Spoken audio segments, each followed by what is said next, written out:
more advanced had a somatic movement called around the clock. I used to call this hula hips.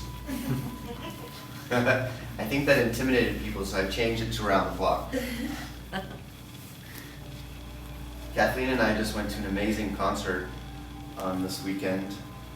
A Hawaiian concert. It was so beautiful. Boy, can they move their hips. So when you're ready, please bring your feet to the floor, hip width apart. Arms are by your side. Everything relaxes. We're going to focus solely on the pelvis. So visualize a round clock. Imagine it's on the wall and you're taking it off the wall and you're putting it on your belly. Now the 12 o'clock is above near your sternum and the 6 o'clock is pointing down towards the tip of your tailbone. Can you visualize that? And then the left hip is 3 o'clock and the right hip is 9 o'clock. Okay? So first tip your pelvis and take a deep breath in and touch the 6 o'clock part of the clock on the floor.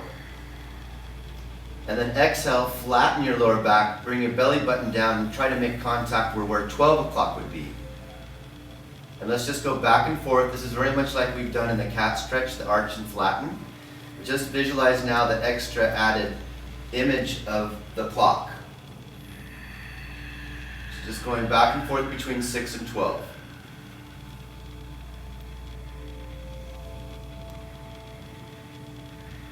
Come back to neutral. And keeping the right hip on the floor, just lift the left hip, which would be 3 o'clock. And then guide the left hip down. When the left hip touches, then guide the right hip up, 9 o'clock.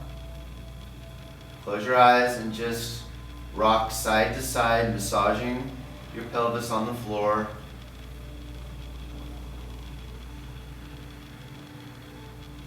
Feel which muscles you're using to lift that hip.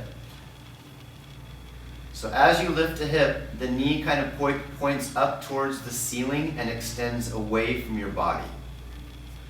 So in other words, don't let the knee come too far out to the side. Just lift the hip, point the knee to the ceiling, and then lengthen your lower back on that side. You're affecting the sacroiliac joint and also the quadratus lumborum muscle.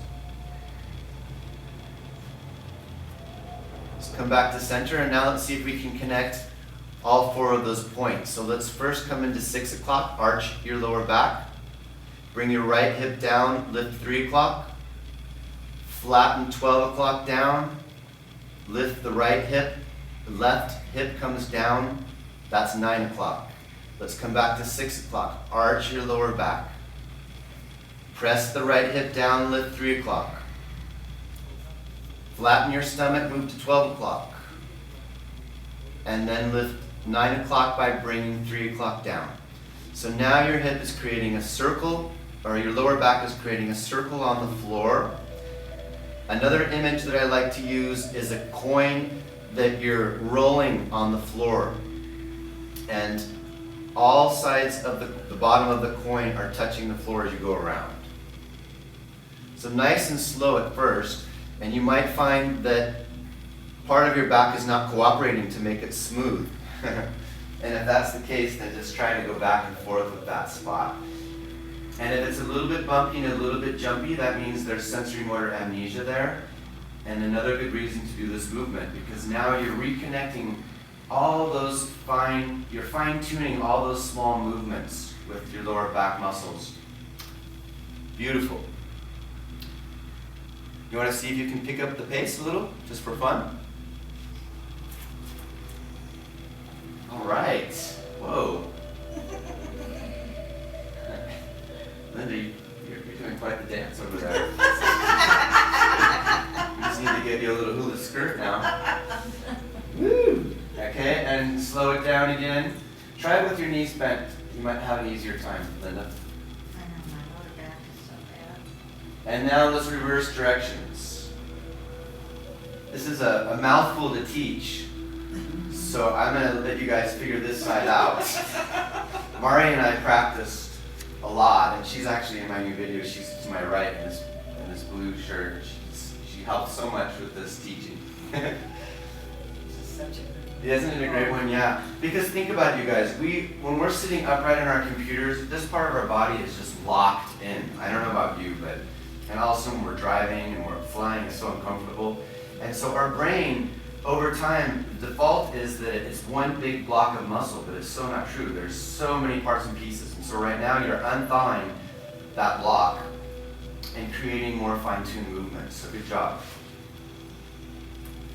All right, slowing it down maybe. Challenge yourself to make it smooth and round.